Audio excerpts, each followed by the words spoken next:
जम्मू कश्मीर के सीएम उमर अब्दुल्ला का यह कहना है कि भारत की तरफ से सीज फायर को डिस्टर्ब नहीं किया गया, हमने पाकिस्तान को नहीं छेड़ा था। अगर पाकिस्तान ने पहलगाम ना किया होता तो भारत को यह सब करने की जरूरत ना पड़ती। यह शुरुआत हमारी तरफ से नहीं हुई है, शुरुआत पाकिस्तान की तरफ से हुई है और इसलिए जवाब देना बहुत ज्यादा जरूरी था। कर्नल हिमांशी, उमर अब्दुल्ला का स्टेटमेंट काफी मायने रखता है क्योंकि हमने देखा है जम्मू कश्मीर के जो स्थानीय राजनीतिक दल हैं, खासतौर से उनका रवैया आतंकवाद को लेकर काफी ढुलमुल हुआ करता था। एक वक्त में आतंकियों को भटके हुए नौजवान बताने वाले ये दल थे, आज खुलकर भारत सरकार और भारत की सेना के साथ खड़े हैं, सपोर्ट कर रहे हैं। काफी कुछ बदला है जम्मू कश्मीर में।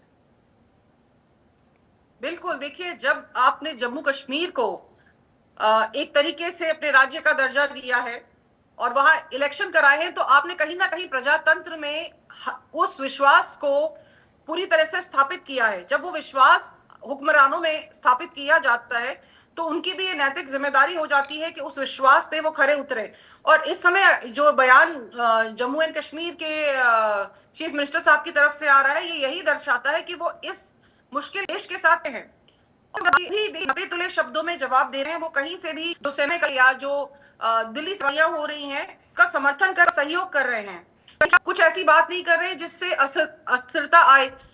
जम्मू और कश्मीर की इकोनॉमी से उस वहां के नागरिकों को कितना फायदा हो रहा था, और जब ये पहलगाम अटैक हुआ है तो ऑब्वियसली वहां की इकोनॉमी पे भी असर पड़ा है। वहां की जो नॉर्मल सिविलियन पब्लिक है, जो टूरिज्म के माध्यम से पैसा कमाती थी, उन पे फर्क पड़ा है। और इस समय की जो कार्रवाइयां चल रही हैं उसको देखते हुए ये जो उनका बयान है बहुत स्वागत करने योग्य है कि यस, अब वो ढुलमुल नहीं है, अब वो बहुत कड़े शब्दों में ये बता रहे हैं कि हम देश के साथ खड़े हैं, हम आतंकवादियों के खिलाफ खड़े हैं, हम सशस्त्र सेनाओं के साथ खड़े हैं। एक और मैसेज, तो it is a welcome colonel Himanshi, welcome message.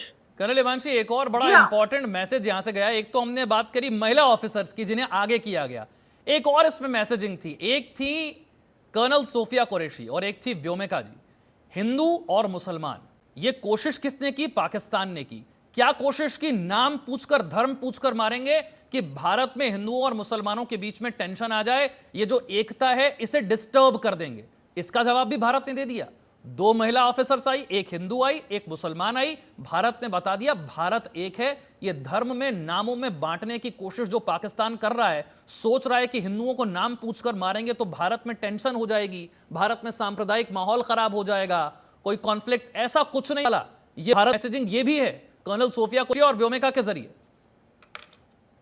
मैं खुद 23 साल रही हूं और मुझे तरह का ही होता है।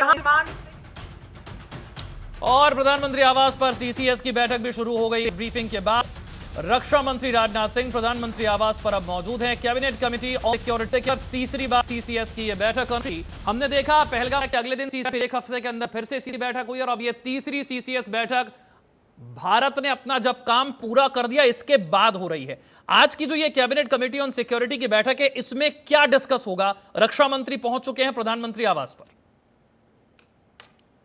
देखिए, जब भी इस तरह का ऑपरेशन होता है तो उसकी समीक्षा करना बहुत जरूरी होता है कि क्या हमारा लक्ष्य था, किस तरीके से उसको अंजाम दिया गया, और उसकी समीक्षा के बाद नहीं है वो बहुत जरूरी होती है।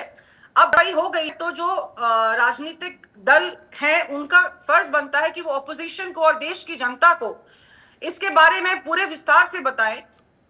अब ये जो सीसीएस की मीटिंग है उसमें इसी तरह की कार्रवाई होगी, फिर आगे किस तरीके से हम कदम लेंगे वो भी डिस्कशन किया जाएगा, क्योंकि हर समीक्षा हर ऑपरेशन के बाद में की जाती है, ये नॉर्मल प्रोटोकॉल है। प्रोटोकॉल है, लेकिन एक और खास बात आपने कर्नल हिमांशी देखी होगी, आपका इतना लंबा चौड़ा अनुभव है, कभी आपने देखा हो सेना अपने साथ सबूत लेकर आई हो, वीडियोस लेकर कि बिफोर और आफ्टर साहब ये था और ये जब अटैक हमने कर दिया ध्वस्त हो गया, आज की स्थिति ये है। इतने पक्के सबूत सेना लेकर आई है और ये इसकी वजह भी है, भारत में जो राजनीतिक माहौल है वो इस तरीके का है कि सरकार पर तो डाउट करते हैं, ये सेना पर भी डाउट करने लगते हैं, सेना से भी पूछने लगते हैं कि बताओ कहां की सर्जिकल स्ट्राइक, बताओ कहां की एयर स्ट्राइक। अब अपनी प्रेस कॉन्फ्रेंस में भी दिखा के साहब ये ठिकाना यहां पर लॉन्च पैड हुए, बहावलपुर है, पीओजेके है, ये पाकिस्तान है, यहां बंग, यहां मिसाइल, ये सारे वीडियोस भी सेना ही लेकर आ गई। देखिए, हिंदुस्तान में क्योंकि एक लोकतांत्रिक देश है, सेना अपनी तरफ से कोई भी इस तरह का बयानबाजी नहीं करती है, कोई भी इस तरीके के वीडियोस नहीं लेके पब्लिक प्लेस में आती है, क्योंकि ये नेशनल सिक्योरिटी का मैटर होता है। जो सेना करती है वो सिर्फ उन्हीं के आदेश पे करती है, जब उसको प्रधानमंत्री या फिर रक्षा मंत्री या मिनिस्ट्री ऑफ होम अफेयर की तरफ से इस तरह का निर्देश मिला हो। और इस समय ये इसलिए भी जरूरी था कि हम ये भी बताना चाहते हैं कि भले ही पाकिस्तान जाके दुनिया को कुछ भी बताए, लेकिन हमारे सबूत पुख्ता है कि हमने कहीं भी जो टारगेट किया है वो सिर्फ और सिर्फ आतंकी ठिकानों को किया है, ना कि मिलिट्री बेसिस को, ना हॉस्पिटल्स को, ना एजुकेशन इंस्टीट्यूट्स को। और सिविलियन कैजुअलिटीज हमने अपनी तरफ से मिनिमाइज करने की कोशिश की है। और इस तरह का सबूत जो सेना ने दिया है वो ऑब्वियसली रक्षा मंत्रालय के निर्देशों पे दिया गया होगा, ताकि अब कोई सवाल ही ना उठाए।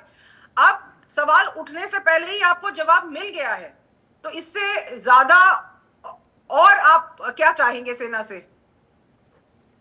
3 दशकों से टेरर इंफ्रास्ट्रक्चर का वहां पर निर्माण हो रहा था। यह बताया गया प्रेस कॉन्फ्रेंस में कि 3 दशकों से हो रहा था, जिन्हें हमने तबाह कर दिया। यानी कि एक बीमारी की जड़ पर जिसे अटैक करना कहते हैं कि साहब छोटी छोटी जगह नहीं, कुछ आतंकी मार दिए, एक आध ठिकाना ध्वस्त कर दिया, नहीं। इलाज इतना पक्का किया जाए कि एक लंबा समय लग जाए पाकिस्तान को फिर से उन आतंकियों को ट्रेनिंग देने में। अगर वो ये सोच रहा है, अगर वो ये हिमाकत करता भी है, एक लंबा वक्त लगेगा। इनमें से कई ऐसे सेंटर्स हैं जिनके ऊपर पाकिस्तान ने बहुत पैसा खर्च किया था, करोड़ों रुपया खर्च किया था इन आतंकियों के ट्रेनिंग सेंटर बनाने में। यहां पर ट्रेनिंग के लिए, फंडिंग के लिए, वेपन्स के लिए, स्ट्रैटेजी बनाने के लिए खूब पैसा खर्च हुआ पाकिस्तान का। 9 ट्रेनिंग सेंटर थे इस तरीके के 7 शहरों में। यानी कि यह कहना सही होगा कि अब बीमारी की जड़ पर आपने वार किया है। बिल्कुल, देखिए, जब आपके पैर में कांटा लगता है तो आप सुई से निकालते हैं, लेकिन जब आपको कैंसर होता है तो आप ऑपरेशन के लिए जाते हैं, आप कीमो कराते हैं। यही हिंदुस्तान ने इस आतंकवाद रूपी कैंसर के साथ किया है। पाकिस्तान की मोस्ट ऑफ द इकोनॉमी कि भाई हम टेररिस्ट से खुद त्रस्त है कह के दूसरों से वो लोन उठा रहे थे, जबकि पूरी दुनिया को पता था कि इनके ही आंगन में इस तरह के सपोलों को दूध पिलाया जा रहा है। ये जो पैसा उन्होंने अपनी आवाम के लिए खर्च करना चाहिए था, वो टेररिस्ट ग्रुप्स पे खर्च कर रहे थे। उनके आईएसआई के, उनके सेना के कितने क्लियर तौर पे इस तरह के संबंध उजागर होते हैं जहां वो मिले हुए हैं। और जब इस तरह के संबंध उजागर हो रहे हैं, पूरी दुनिया ये जान रही है, उस समय में इस तरह की स्ट्राइक करके ये दिखा देना, अभी तो देखिए आप छुपा नहीं सकते, क्योंकि आज की तारीख में हर इंसान मोबाइल फोन इस्तेमाल करता है। मोबाइल फोन इस्तेमाल करने से क्या होता है, आपकी लोकेशन का हमें पता चलता है। दूसरा, कौन है उसकी एग्जैक्ट आइडेंटिटी बहुत आसान है। और जब ये आइडेंटिटी स्टैब्लिश हो रही है, धीरे धीरे जब नाम भी उजागर होंगे तो पता चल जाएगा कि कहां किसको किस तरीके से मारा गया। और ये ऑपरेशन जो आप कह रहे हैं, बिल्कुल नेस्तनाबूद करने के लिए किया गया था, संपूर्ण विजय के लिए किया गया था। हमने देखा पाकिस्तान ऑक्यूपाइड जम्मू कश्मीर का एक बहुत बड़ा इलाका, हमें ऐसा लगता था कि हम वहीं पर जाकर स्ट्राइक करते हैं, वहीं पर हमारे सारे एक्शन होते हैं। एयर स्ट्राइक में भी हमने देखा था कि पाकिस्तान के अंदर के इलाकों तक हमारे फाइटर जेट पहुंच गए थे। इस बार हमने अपनी टेरिटरी में रहते हुए किया, लेकिन पाकिस्तान में काफी अंदर तक ये वार हुआ है। जानकारी जो कंफर्म तो क्योंकि बताया नहीं गया कि किस तरीके के हथियार यूज किए गए, कौन से फाइटर जेट थे, लेकिन जो जानकारियां सामने आ रही हैं, स्कैल्प मिसाइल और हैमर इनका इस्तेमाल किया गया था। किस तरीके से ये काम करती हैं, क्यों इनका इस्तेमाल किया जाता है, ये कितनी घातक होती है, थोड़ा सा इसके बारे में भी बताइए।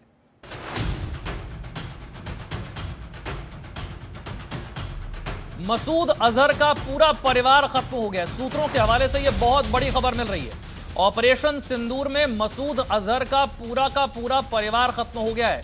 यह भारत के सबसे मोस्ट वांटेड आतंकी हैं, जिन्होंने भारत पर कई आतंकी हमले प्लान किए, उन्हें एग्जीक्यूट किया, उनके लिए आतंकवादी भेजे।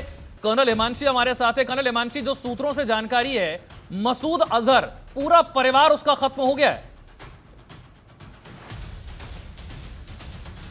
परिवार में 14 लोगों की मौत की जानकारी सामने आ रही है। 14 लोग मसूद अजहर के परिवार में पूरे तरीके से खत्म हो गए। 7 शहरों में 9 टेरर कैंप्स पर बड़ा हमला भारत की तरफ से। रात 1:05 से 1:30 के बीच भारत का मोस्ट वांटेड आतंकी मसूद अजहर, जिसे लेकर कई बार भारत सबूत न सिर्फ पाकिस्तान को दे चुका है, अंतरराष्ट्रीय मंचों पर दे चुका है। भारत में कई टेरर एक्टिविटीज के पीछे का मास्टरमाइंड मसूद अजहर, इसका पूरा का पूरा परिवार खत्म हो चुका है। 14 लोग इसके परिवार में, इसका भाई मारा जा चुका है, मसूद अजहर का पूरा परिवार खत्म हो चुका है। यानी कि वो काम जो अंतरराष्ट्रीय एजेंसियों का दबाव नहीं करवा पाई, पाकिस्तान को अलग थलग करना नहीं करवा पाया, वो अब भारत ने पूरा कर दिया है। मसूद अजहर का पूरा परिवार खत्म किया जा चुका है। जैश ए मोहम्मद और लश्कर ए तोयबा, ये दो सबसे खतरनाक आतंकवादी संगठन जिन्होंने भारत को सबसे ज्यादा जख्म दिए हैं। आप इतिहास में जाइए और देखिए भारत पर जितने बड़े आतंकी हमले हुए वो या तो जैश की तरफ से करवाए गए या फिर लश्कर की तरफ से करवाए गए। और अब की बार जैश और लश्कर के सारे बड़े ठिकाने ध्वस्त कर दिए गए हैं। और धीरे धीरे छनकर अब ये जानकारियां सामने आ रही हैं कि मसूद अजहर का भाई इस हमले में पूरे तरीके से खत्म। 14 लोगों परिवार में थे, सब खत्म हो चुके हैं। कर्नल हिमांशी, आप सुन पा रही हैं मुझे? जी, मैं सुन पा रही हूं। मसूद अजहर के पूरे परिवार के खात्मे को लेकर ये बहुत बड़ी जानकारी है। बिल्कुल, देखिए बहावलपुर जो हिंदुस्तान के रेगिस्तान के इलाके से लगा हुआ है, पंजाब प्रांत में है पाकिस्तान के। और ये कंफर्म सुबह हम भी जो बात कर रहे थे कि उनके भाई के वहां होने की पुख्ता खबर थी। सन 1999 में जब ये हाईजैकिंग हुई थी, तब उसमें मसूद अजहर एक बहुत मेन कल्प्रिट था उसमें। IC-814। अब देखिए IC-814, अब आप देखिए कि ये सिर्फ पहलगाम का बदला नहीं है। आपकी सशस्त्र सेनाओं ने पिछले कितने साल, आपके 30 साल का हिसाब किताब बराबर किया है। ये एक बहुत बड़ी जीत है। और ये तो सिर्फ अभी बहावलपुर की आप न्यूज बता रहे हैं, इसके अलावा जहां पे हाफिज सईद के ठिकाने थे और काफी सारे जगह के ठिकाने हैं जहां से और भी न्यूज आएगी तो हमें पता चलेगा कि बहुत सारे मोस्ट वांटेड टेररिस्ट इस ऑपरेशन सिंदूर के दौरान खत्म हुए हैं। पूरा का पूरा जाना अपने आप में बहुत बड़ी बात है। आप देखिए कि ये सिर्फ उनकी रीढ़ की हड्डी नहीं तोड़ी गई है, बल्कि आगे आने वाले समय में भी जो इस तरह के लोग हैं वो अब सोचेंगे, 1000 बार सोचेंगे हिंदुस्तान की तरफ देखने के लिए। आतंकवादी हमले तो भूल जाइए, छिटपुट घटनाएं भूल जाइए, उनको सोचना पड़ेगा। सिर्फ खुद नहीं वो जा रहे हैं, उनकी नस्लें खत्म हो रही हैं। और कर्नल तो हिमांशी, ये तो अभी शुरुआती जानकारियां हैं। मुझे लगता है शाम होने तक और कई ऐसी जानकारियां हमारे पास होंगी कि कितने बड़े आतंकी थे, कौन कौन प्लान करता था, वो और उनके पूरे के पूरे परिवार। क्योंकि इन फैसिलिटीज को डेवलप करने में पाकिस्तान ने खर्च बहुत किया था, तो यहीं पर आतंकी, उनके परिवार, वो पूरी स्ट्रेटेजी बनना, फंडिंग होना, ये सारी एक्टिविटी यहीं पर होती थी। इसीलिए ये 9 टेरर कैंप्स काफी ज्यादा अहमियत रखते हैं। और मैं एक ट्वीट का जरूर जिक्र करना चाहूंगा। पूर्व सेना चीफ मनोज नरवणे साहब का एक ट्वीट है और वो ट्वीट में सिर्फ उन्होंने एक लाइन लिखी है और लिखी है कि पिक्चर अभी बाकी है। समझा जाए, अभी खत्म नहीं हुआ है, अभी और होगा। देखिए, अभी तो हम जो सिचुएशन है उसको असेस कर रहे हैं। पहली बात, अभी तो हमने बहावलपुर की बात की, अभी हमने मुरीदके में कितना नुकसान हुआ है, क्योंकि वहां हाफिज सईद का गढ़ है, वो मरकज तैयबा का बेस है वो।